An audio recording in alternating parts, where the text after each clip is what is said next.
in back-to-back years. Green, the first thing that popped in mind was Chuck Noll, Terry Bradshaw, mid-70s, RC's here, so that's not sneaky. Then I was thinking, okay, could it be maybe Marty Schottenheimer, Brandon mentioned that, but I'm going to go Walsh in Montana, late 70s, early 80s. There's one that you left out that I was listening to all of your guesses you were throwing around. You forgot one of the most famous teams of all time.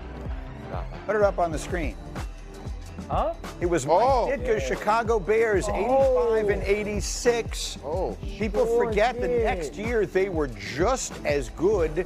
The 85-86 Bears were the first to do it. Montana and Walsh did do it in 89 and 90. And then Brady and Belichick did it in the early 2000s. The Lions and the Chiefs will both try and do it this year. Hopefully Rex isn't watching. Yeah, Rex right now is screaming at his television because he wanted to do this thing about have a own tempo. Okay, always areas for concern when it comes to a new season. We're talking about the Bears, so let's do the NFC North. Mike Tannenbaum, let's start with the Lions. What is your big concern with Detroit heading into this year? Yeah, Greeny, it's brain drain. They lost two great coordinators, Ben Johnson, offensive coordinator, now the head coach of the Bears, Aaron Glenn, defense coordinator, now the head coach of your New York Jets. They should be fine. They have a ton of talent, but there could be some bumps in the road as they transition to two new play callers. Yeah, and they've got a more complicated schedule than they did a year ago. Felt like everything was aligned for them last season. Let's see where they pick up. Hawk, let's talk about Minnesota. Yeah. What is your big concern with the Vikings? We don't know who J.J. McCarthy is. Now, look, they benefited greatly from the offensive system of Kevin O'Connell. We saw the best of Kirk Cousins. We saw the best of Sam Darnold. And I was in support of them trusting their ability to duplicate that with J.J. McCarthy. But the bottom line is, we do not know. Fair enough, and they'll find out in an opening Monday night game on the road in the division against Chicago. RC, let's talk about the Green Bay Packers. What's your concern? The undoing of the Green Bay Packers in the playoffs has been interceptions in critical football moments by Jordan Love. You go back to San Francisco 2 years ago in the second half. An interception ends that game. The Philadelphia Eagles this year, he had turnovers in that game that resulted in points for the Philadelphia Eagles. And when Jordan Love is on, I believe he's one of the best in football. But he has to protect the football because that protects the organization. And then finally, Mike T, back to you. Let's go to Chicago. What's your big concern about the Bears? Caleb Williams playing with his back to the line of scrimmage. Ben Johnson led the NFL last year in Detroit. 50% of their snaps were under center. Caleb Williams took a total of 8 guys when he was in college. He can get there. He has that sort of ability. It's not going to happen overnight. Patience in Chicago with Caleb Williams' development. Yeah, I mean, the number that I heard this morning, I've been away for a couple of weeks, the number that I heard in our meeting this morning that just blew my mind is when you subtract his sack yardage, the amount of yards that he lost in sacks from his total production, the numbers that come out are just ridiculous. It was a forgettable season, to say the very least, in every possible way. Yeah. Here's the statistic from Hembo. So he gave up, he had a total of 489 yards rushing guys, and he was sacked 466 yards. He had a net of 23 yards last year.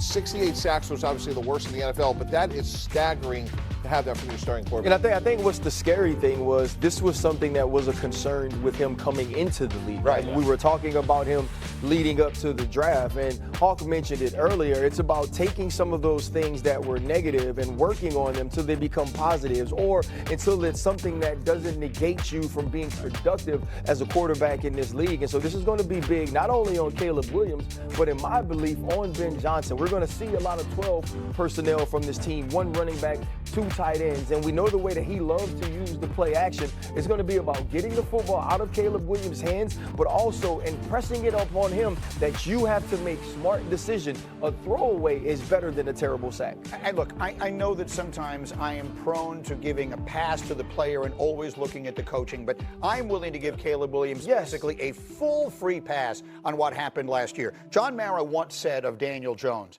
we did everything we could to screw that guy up. Remember when he said that about his own quarterback? The Bears absolutely should be saying the same exact thing about what they did last year. From the makeup of their quarterback room, to who they hired to be their quarterback coach, to the lame duck head coach that they had in place, to not addressing the offensive line, putting all these shiny toys around him, but not giving him the infrastructure that they needed. They have undone so many of the mistakes. You just hope that some of the damage that was built in is something they can coach out of him quickly. Those are the questions of Caleb Williams coming in. I remember in the preseason last year, he had this highlight play where he rolls out and jumps off of one leg, throws it across the body for a touchdown. We talked about it on Get Up. Everyone was so excited. Yeah. And my sentiment was it felt unnecessary, right? When you're in the NFL, there always has to be a reason why you're doing something, and you learn that over time.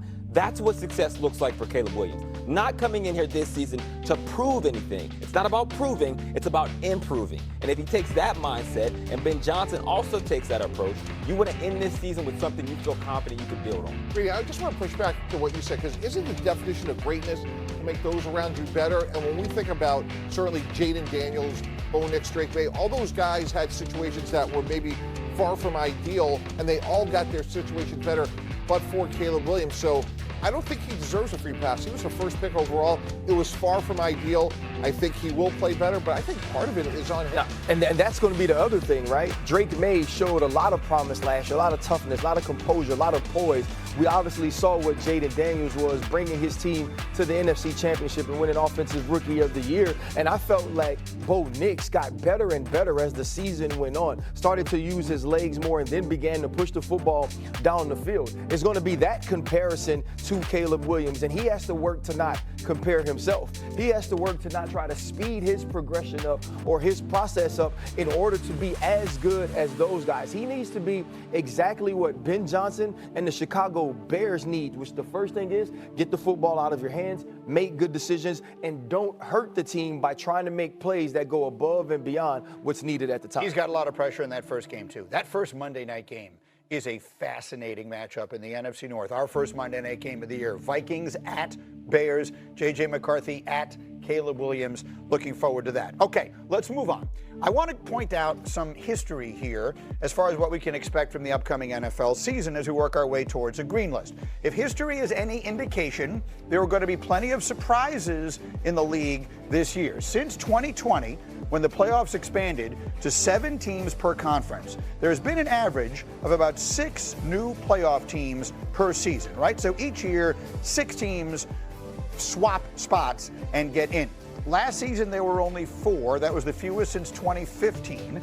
But let's live in a world where there are going to be 5 teams that missed the playoffs last year that are going to make them this year. My green list today are the 5 teams I am picking to make the playoffs after missing them last year. At number 5, the Atlanta Falcons. That was the team that absolutely should have made it last year. Now, I know the Buccaneers are much better than most people give them credit for being, but the Falcons just handed games away last year. And I thought Michael Penix showed you something towards the end of last season, showed you why he was a top 10 draft pick. I think he's going to be better. I think they're going to be better. I think the Falcons are going to make the playoffs.